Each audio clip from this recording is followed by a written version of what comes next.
Salam Planter Indonesia. Kali ini kita akan membicarakan 8 hal penting berkaitan dengan pupuk boron. Bicara tentang unsur hara mikro, maka kita tidak bisa lepas yang namanya pupuk boron untuk tanaman kelapa sawit. Maka untuk memahami lebih lanjut berkaitan dengan boron, maka The Brondol akan membawakan 8 hal penting berkaitan dengan boron ataupun borat ataupun pupuk borat untuk tanaman kelapa sawit. Yang pertama, kita akan bicara tentang boron, bahwa boron di dalam tanah tersedia dalam bentuk asam borat, yaitu adalah H2PO3, yang mana bahwa jumlahnya yang dibutuhkan tanaman kelapa sawit sangat-sangatlah kecil.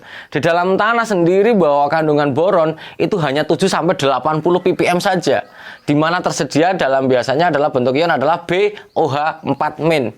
Ini adalah kondisi yang berada di dalam tanah. Ini adalah hal yang pertama. Hal yang kedua, maka bahwa boron sendiri tersedia di dalam tanah hanya 5% dari total boron yang ada di dalam tanah. Artinya memang sangat-sangatlah kecil kondisi yang ada di dalam tanah itu sendiri. Apalagi kondisinya ditopang dengan kondisi semakin dalam tanah, maka kandungan boron akan semakin rendah. Maka ini menjadi perhatian bagi para petani ketika menanam pada daerah terasan yang semakin dalam, yang dipotong semakin dalam, ataupun bibitan itu sendiri. Ada beberapa kasus juga bibitan yang menggunakan tanah terlalu dalam akan menyebabkan kekurangan boron pada tanaman di bibitan, apalagi bibitan sudah mulai dewasa. Kemudian yang ketiga, fungsi boron sendiri. Bahwa fungsi boron sendiri adalah untuk metabolisme asam nukleat, karbohidrat, kemudian fenol, protein, dan auksin untuk tanaman kelapa sawit itu sendiri. Inilah maka sangatlah penting kondisi ini. Yang kedua, bahwa boron digunakan tanaman kelapa sawit sendiri atau tanaman lain adalah untuk pembelahan sel, perpanjangan sel, dan paling penting adalah metabolisme selnya. Jadi inilah kenapa kekurangan boron ini akan menjadikan hal yang keempat ini, bahwa kekurangan boron akan menyebabkan gagal kesempurnaan dalam pembentukan daun ataupun anak daun atau helaian ataupun lamina pada tanaman kelapa sawit. Maka kekurangan boron maka bentuknya bisa memendek, yang semakin tebal, ataupun ujung laminanya saling menyatu. Hal inilah yang disebabkan karena itu adalah gejala dari kekurangan borat atau boron itu sendiri.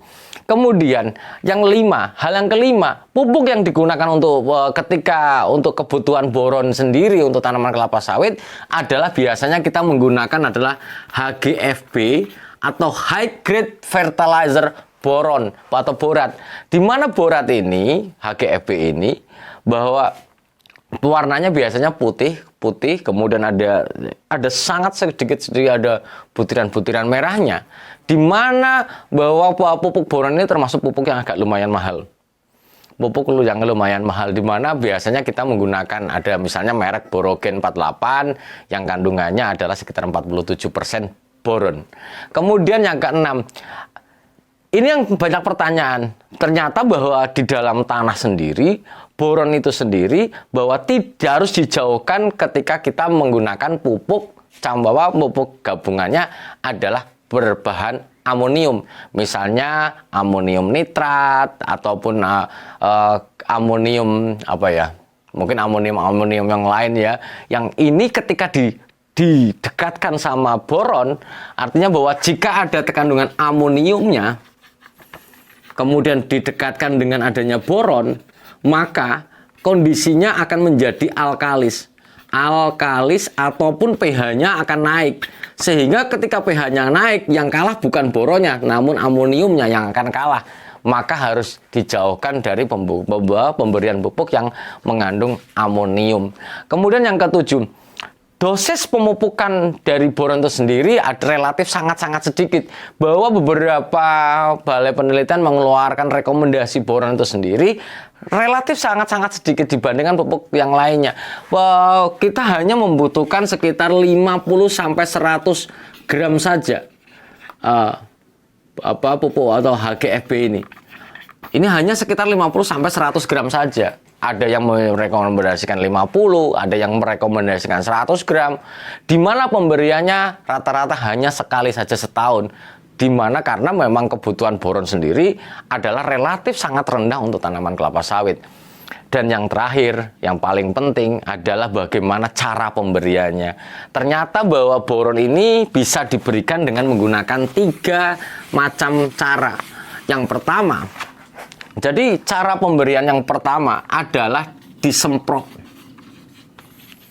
Mungkin kalau untuk tanaman kelapa sawit dengan metode disemprot jarang digunakan perusahaan, karena memang secara mekanisme apalagi tanaman yang besar, maka penyemprotan kita menggunakan misalnya menggunakan mist blower ataupun menggunakan apa yang cukup susah untuk dilaksanakan. Maka biasanya dilarutkan dulu pupuk boronnya, boratnya, kemudian dilarutkan, diencerkan, maka diberikan untuk tanaman kelapa sawit. Tapi di perkebunan secara perusahaan jarang dilakukan.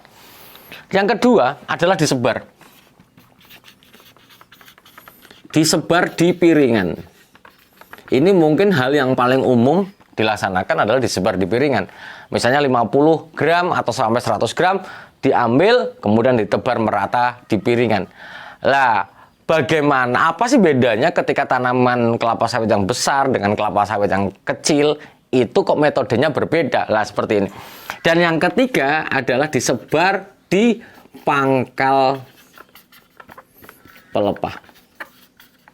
Disebar di pelepah. Kalau di The Brondol sudah ada bagaimana aplikasi ketika di pangkal pelepah, tinggal ketik saja The Brondol boron, nanti akan keluar bagaimana aplikasi dibagi di tanaman kelapa sawit pada tanaman pendek. Lah, disebar itu ada 2, di piringan ataupun di pangkal pelepah.